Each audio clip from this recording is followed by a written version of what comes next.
जय हिंद दोस्तों। गुलाम भारत की कई दास्तान जो इतिहास के पन्नों में दर्ज है।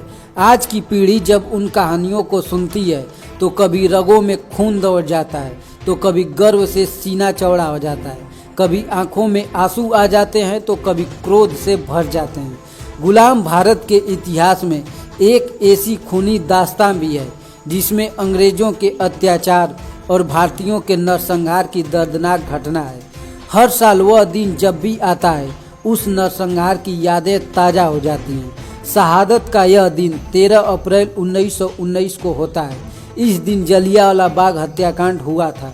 हर भारतीयों के लिए जलियांवाला बाग हत्याकांड बेहद दर्दनाक घटना है जिसमें खून की नदियां बह गई, कुआं भारतीयों की लाशों से पट गए और मौत का वह मंजर हर किसी का रूह कपाकर रख दिया। पंजाब में जलियांवाला बाग नाम की एक जगह है। 13 अप्रैल 1919 के दिन इसी जगह पर अंग्रेजों ने कई सौ भारतीयों पर गोलियां बरसाई थी। उस कांड में कई परिवार खत्म हो गए। बच्चे, महिला, बूढ़े तक को अंग्रेजों ने नहीं छोड़ा। दरवाजे को बंद करके गोलियों से छलनी कर दिया गया। दरअसल उस दिन जलियांवाला बाग में अंग्रेजों की दमनकारी नीति रॉलेट एक्ट का विरोध कर रहे थे।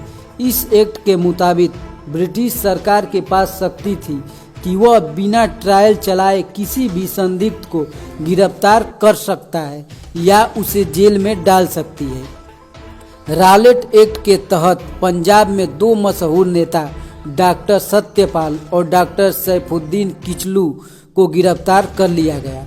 इनकी गिरफ्तारी के विरोध में कई प्रदर्शन हुए और कई रैलियां भी निकली। इसके बाद ब्रिटिश सरकार ने अमृतसर में मार्शल लॉ लागू कर दिया और सभी सार्वजनिक सभाओं और रैलियों पर रोक लगा दी। सभी रोक के बावजूद हजारों लोग सभा में शामिल होने पहुंचे। कुछ लोग ऐसे भी थे जो बैसाखी के मौके पर अपने परिवार के साथ वहीं लगे मेले में देखने गए थे। जब ब्रिटिश हुकूमत ने जलियांवाला बाग पर इतने लोगों की भीड़ देखी तो वह बौखला गए। उनको लगा कि कहीं भारतीय 1857 की क्रांति को दोबारा दोहराने की ताक में तो नहीं है। ऐसी नौबत आने से पहले ही वह भारतीयों की आवाज़ कुचलना चाहते थे और उस दिन अंग्रेजों ने क्रूरता की सारी हदें पार कर दी। सभा में शामिल नेता जब भाषण दे रहे थे तब ब्रिगेडियर जनरल डायर वहां पहुंच गए। इस दौरान वहां 5000 लोग मौजूद थे। वहीं जनरल डायर ने अपने 90 ब्रिटिश सैनिकों के साथ बाग को घेर लिया।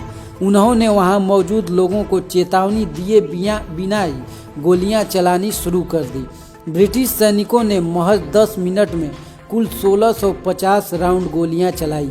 इस दौरान जलियांवाला बाग में मौजूद लोग उस मैदान से बाहर नहीं निकल सकते थे क्योंकि बाग के चारों तरफ मकान बने थे। बाहर निकलने के लिए एक साकरा रास्ता था। भागने का कोई रास्ता न होने के कारण लोग वहां फंस गए। अंग्रेजों की गोलियों से बचने के लिए लोग वहां स्थित एकमात्र कुएं में कूद गए। कुछ देर में कुआं लाशों से भर गया। जलियांवाला बाग में शहीद होने वाले का सही आंकड़ा आज भी पता नहीं चला, लेकिन डिप्टी कमिश्नर कार्यालय में 484 शहीदों की सूची है। ब्रिटिश सरकार और जनरल डायर के इस नरसंहार में 1000 से ज़्यादा लोग शहीद हुए और लगभग 2000 से अधिक भारतीय घायल हुए थे। जलियांवाला बाग हत्याकांड के बाद हो रहे उग्र प्रदर्शन से विवश होकर ब्रिटिश सरकार ने जांच के लिए 1 अक्टूबर 1919 को लॉर्ड विलियम हंटर की अध्यक्षता में एक कमेटी का गठन किया।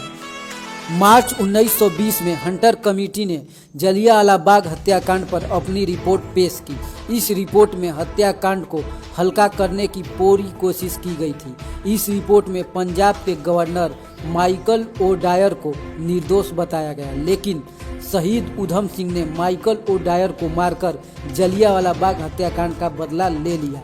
ये रिपोर्ट आपको कैसा लगा कमेंट बॉक्स में ज़रूर बताइएगा। जय हिंद।